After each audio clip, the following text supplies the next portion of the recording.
ओम शांति।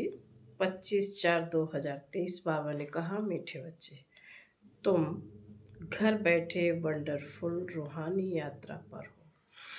तुम्हारी है बुद्धि की यात्रा। कर्म करते इस यात्रा में कदम आगे बढ़ाते चलो तो पावन बन जाएंगे। प्रश्न है, इस ज्ञान मार्ग में पेचदार तथा महीन बातें कौन सी हैं जो तुम बच्चे अभी ही सुनते हो? बाबा का उत्तर है, तुम जानते हो हम सभी मेल अथवा फीमेल एक से परमात्मा की सजनिया आत्माएं हैं। साजन है एक परमात्मा। फिर जिस्म के हिसाब से हम शिव बाबा के पौत्र और पौत्रियां हैं। हमारा उनकी पार्टी पर पूरा हक लगता है। हम 21 जन्म के लिए सदा सुख की प्रॉपर्टी दादे से लेते हैं। यह है पेचदार बातें। गीत है, हमारे तीर्थ न्यारे हैं। ओम शांति। जिस्मानी यात्रा और रूहानी यात्रा पर यह गीत बनाया है भक्ति मार्ग वालों ने। जो पास्ट में हो गया है उसका गायन करते हैं। जो भी मनुष्य मात्र है उन सभी को जिस्मानी यात्रा का तो पता है। देखते हैं जन्म जन्मांतर से चक्र लगाते आए हैं। उन्हों की बुद्धि में बद्रीनाथ, श्रीनाथ आदि ही याद रहता है। तुम बच्चों को भी यह जिस्मानी यात्रा आदि याद थी और अभी भी याद है। तुमने यात्राएं जन्म जन्मांतर की हैं। अब तुम बच्चों की बुद्धि में रूहानी यात्रा का ज्ञान है। मनुष्यों की बुद्धि योग है स्थूल जिस्मानी यात्रा तरफ। तुम्हारा बुद्धि योग है रूहानी यात्रा तरफ। रात दिन का फर्क है। अभी तुम रूहानी यात्रा तरफ कदम बढ़ा रहे हो। यह वंडरफुल यात्रा घर बैठे करते हो। कोई समझ सकेंगे इस यात्रा को। जब धंधे धूरी आदि में लग जाते हैं तो इतनी याद नहीं रहती है, परंतु जब विचार सागर मंथन करने बैठेंगे तो अच्छी रीति याद आएगी। हम यात्रा पर हैं। नॉलेज बड़ी सहज है। बच्चे समझते भी हैं। बरोबर पतित पावन बाप क्या करते होंगे। पावन बनाने लिए जरूर यात्रा होगी। वह है स्वीट निर्माण धाम, जिसको सभी भक्त याद करते हैं। यह किसी को मालूम नहीं है कि भगवान को हमारे पास आना है व हमको भगवान के पास जाना है। समझते हैं हमारा गुरु अथवा हमारा बड़ा निर्माण धाम अथवा अपने निराकारी वतन चला गया। अच्छा, फिर वहाँ क्या किया? जाकर बैठ गया? क्या हुआ? वह कुछ भी पता नहीं है। सिर्फ कह देते हैं पार निर्माण गया। ज्योति ज्योत समाया, लहर सागर में समा गई। कुछ भी पता नहीं है कि यह सृष्टि का चक्र कैसे फिरता है। अब बाप समझाते हैं यह रूहानी यात्रा एक ही बार होती है। इस अंतिम जन्म में रूहानी यात्रा अथवा आत्माओं की यात्रा कहें। पहले पहले तो बच्चों को यह निश्चय हुआ कि हम आत्मा हैं। कहा जाता है जीव आत्मा दुख पाती है तो इस समय जब आत्मा जीव के साथ है, सजनी है, तो वह बाप को ढूंढती है। मेल अथवा फीमेल सभी सजनियां हैं। वैसे मेल्स को कोई सजनी थोड़े ही कहेंगे, परंतु यह है बहुत गुहा पेचदार बात है। तुम अपने को शिव बाबा के पौत्रे समझते हो, जबकि जिस्म में हो तो इस हिसाब से पौत्रे पौत्रियां ही ठहरे। बाबा ने समझाया है, तुम्हारे दादे की मिल्कियत पर हक है। कोई बाप भल धनवान हो, बच्चे नालायक हों, उनको मिल्कियत ना दे, यह हो सकता है, परंतु दादे की प्रॉपर्टी परंपरा से राजाई कुल में चली आई है। सतयुग त्रेता में तुम दादे की प्रॉपर्टी भोगेंगे। अभी तुम दादे से प्रॉपर्टी लेते हो। दादे की प्रॉपर्टी कितनी बड़ी जबरदस्त है। 21 जन्म तुम सदा सुख की प्रॉपर्टी लेते हो। परम पिता परमात्मा है दादा, ग्रैंडफादर। बाबा कहेंगे ब्रह्मा को, कहते हैं यह प्रॉपर्टी हम दादे से ले रहे हैं। तुम जितना पुरुषार्थ करेंगे उतना दादे की प्रॉपर्टी मिलेगी। जैसे यह मात पिता जगदम्बा जगत पिता पुरुषार्थ करते हैं, ऐसे हम भी इस पुरुषार्थ से ऐसा ऊंच बनते हैं, दादे से फुल प्रॉपर्टी लेते हैं, राजाई प्राप्त करते हैं। तुम जानते हो वह बादशाही फिर कितना समय चलती है। पॉइंट्स तो अथाह हैं। अगर इस प्रकार तुम कोई को भी समझाओ तो झट समझ जाएंगे। 2 बाप तो जरूर हैं। प्रजापिता ब्रह्मा को पिता तो सभी कहते हैं, गॉड फादर को सभी मानते हैं। वह बड़ा है दादा, ब्रह्मा उनका बच्चा ठहरा। ब्रह्मा का नाम तो वाला है, विष्णु व शंकर को प्रजापिता नहीं कहेंगे। सूक्ष्म बतन में तो रचना नहीं रचेंगे, ब्रह्मा ही जरूर यहाँ रचना ब्राह्मण रचते होंगे। ब्रह्मा मुख कमल से परम पिता परमात्मा ने ब्राह्मण संप्रदाय रची। जैसे कहेंगे क्राइस्ट ने क्रिश्चियन संप्रदाय रची, इब्राहिम ने इस्लाम संप्रदाय रची। नाम आता है ना, शंकराचार्य ने भी रचना रची।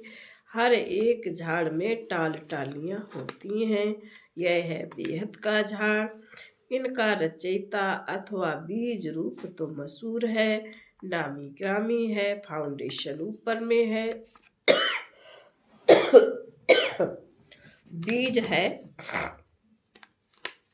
ऊपर, बाकी टाल टालियां भी यहाँ ही कहेंगे। यह सारे मनुष्य की रची हुई रचना है। यह ब्रह्मा कुमारी संस्था बीज रूप बाप ने स्वयं रची है। जो बीज रूप परम पिता परमात्मा ऊपर में रहते हैं। ऐसे नहीं सभी टाल टालियों का बीज रूप में है।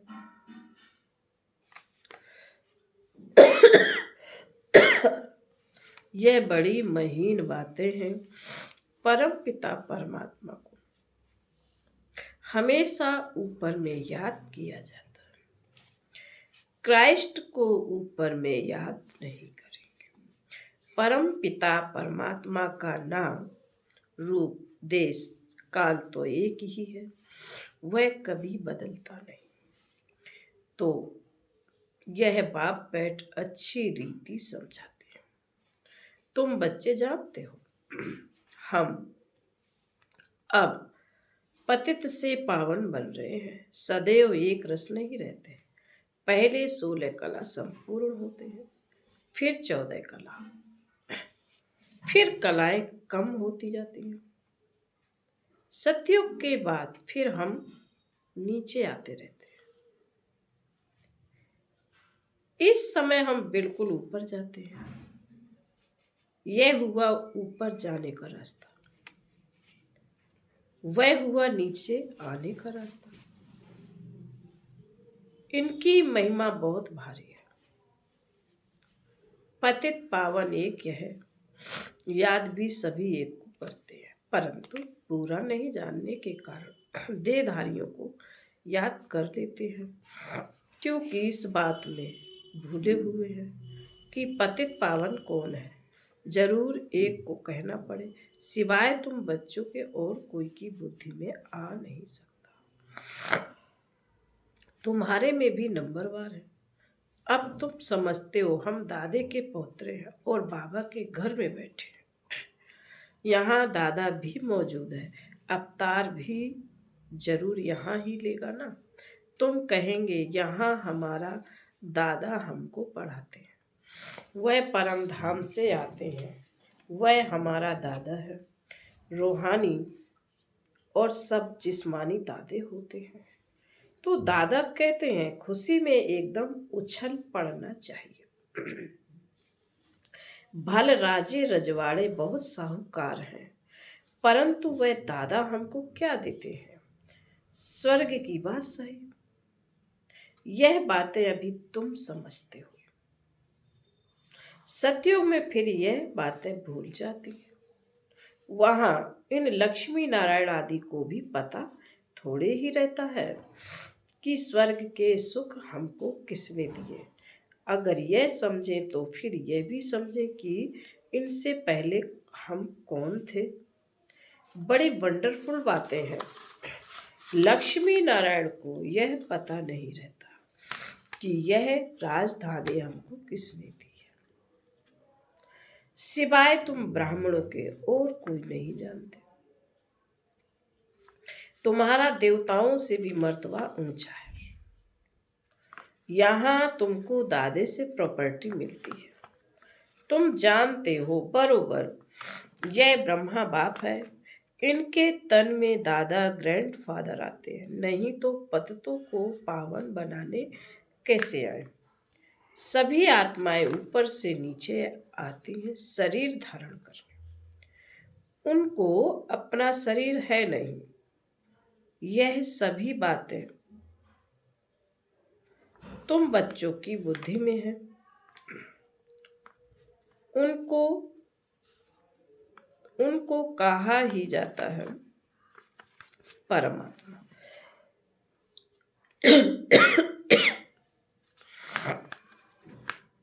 इसका मतलब यह नहीं कि परमात्मा कोई बड़ा है, आत्मा छोटी है।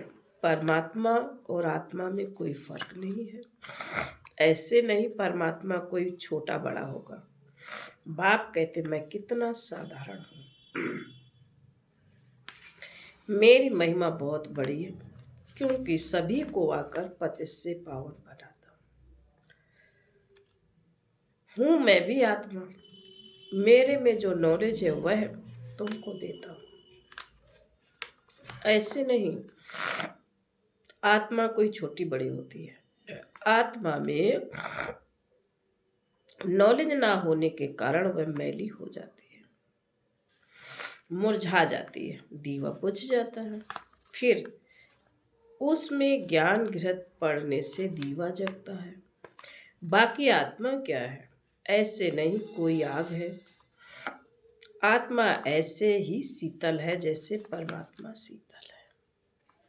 वह है ही सभी को शीतल करने वाला। गाया भी जाता है शीतल जिनके अंग, इनके शीतल अंग हो जाते हैं उनकी प्रवेशता से।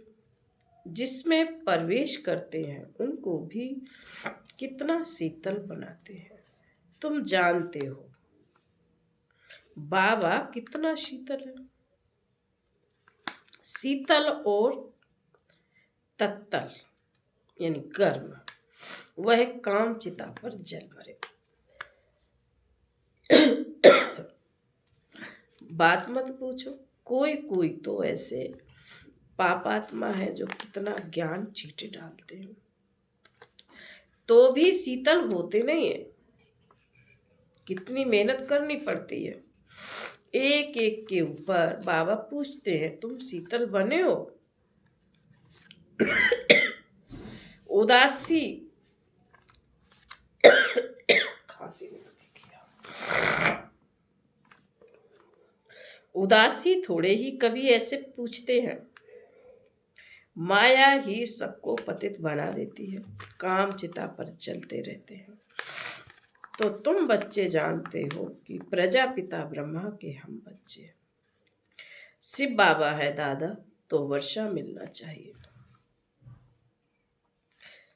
एक बाबा एक दादा, उनसे प्रॉपर्टी अनेक बच्चों को मिलती है।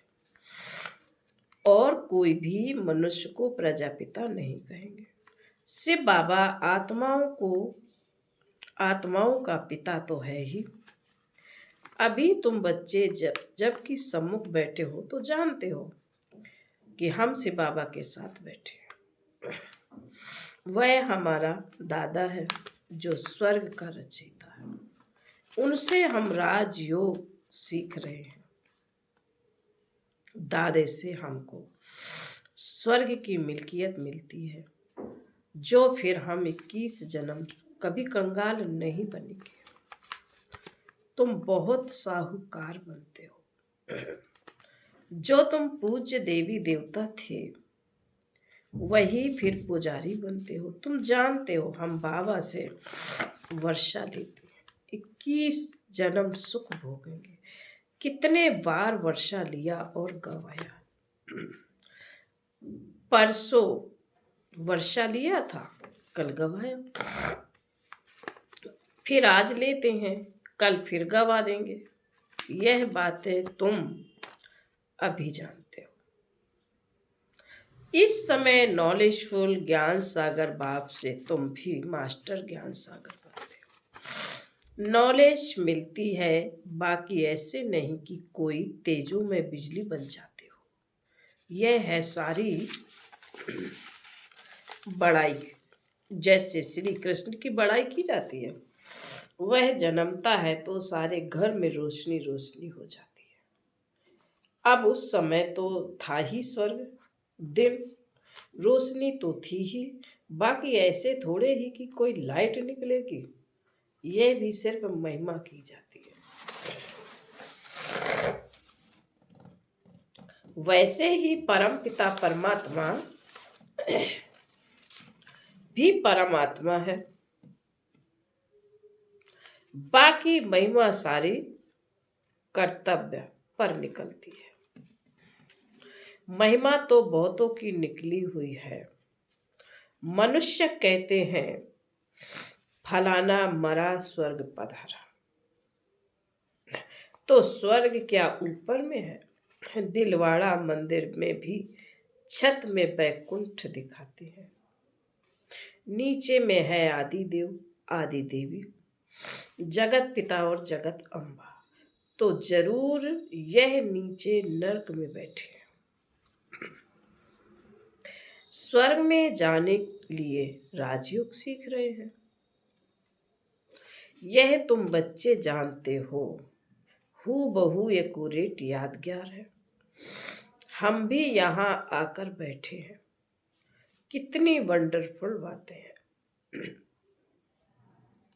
बच्चे आकर दादे के बने हैं तो वह खुशी का पारा चढ़ना चाहिए। हम पावन दुनिया के मालिक बनते हैं। मेहनत बगैर थोड़े ही विश्व का मालिक कोई बनेगा। वह मेहनत है स्थूल, यह है सूक्ष्म। आत्मा को मेहनत करनी पड़ती है। रोटी पकाना, धंधा आदि करना, यह सब आत्मा करती है। अब बाबा आत्माओं को इस रूहानी धंधे में लगाते हैं, साथ साथ जिस्मानी धंधा भी करना है। बाल बच्चों को संभालना है। ऐसे नहीं बाबा हम आपके हैं, यह बच्चे आदि आपको संभालना होगा, नहीं, सबको बाबा संभाले तो इतना बड़ा मकान भी ना मिल सके। दिल्ली के किले जितने सैकड़ों किले हों तो भी इतने बच्चे को कहाँ रखेंगे, हो नहीं सकता।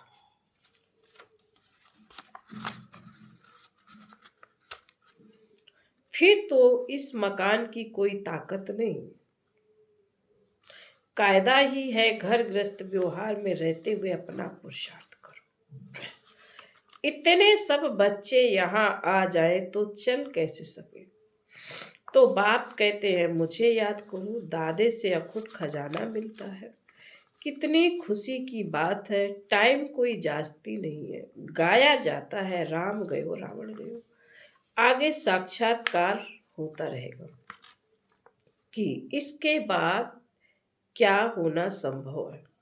अपने घर के नजदीक पहुंचते हैं तो वह झाड़ आदि देखने में आते हैं। तुम भी नजदीक होते जाएंगे तो समझेंगे अब क्या क्या होगा। बाबा ज्ञान भी देता रहेगा। अच्छा, बाबा कहते हैं अच्छा, मीठे मीठे शिकील दे बच्चों प्रति माता पिता बाप दादा का याद प्यार और गुड मॉर्निंग। रूहानी बाप की रूहानी बच्चों को नमस्ते। हम रूहानी बच्चों की रूहानी माता पिता बाप दादा को याद प्यार गुड मॉर्निंग और नमस्ते। ओम शांति। धारणा के लिए मुख्य है। पहली पॉइंट में बाबा ने कहा है बाप समान शीतल बन, ज्ञान छीटा डाल, मनुष्य आत्माओं को भी शीतल बनाने की सेवा करनी है। नंबर 2, दादे की मिल्कियत को याद कर अपार खुशी में रहना है। रूहानी धंधा कर विश्व की बादशाही लेनी है। वरदान है समीप संबंध और सर्व प्राप्ति द्वारा सहज योगी बनने वाले सर्व सिद्धि स्वरूप भव। जो बच्चे सदा समीप संबंध में रहते हैं और सर्व प्राप्तियों का अनुभव करते हैं, उन्हें सहज योग का अनुभव होता है।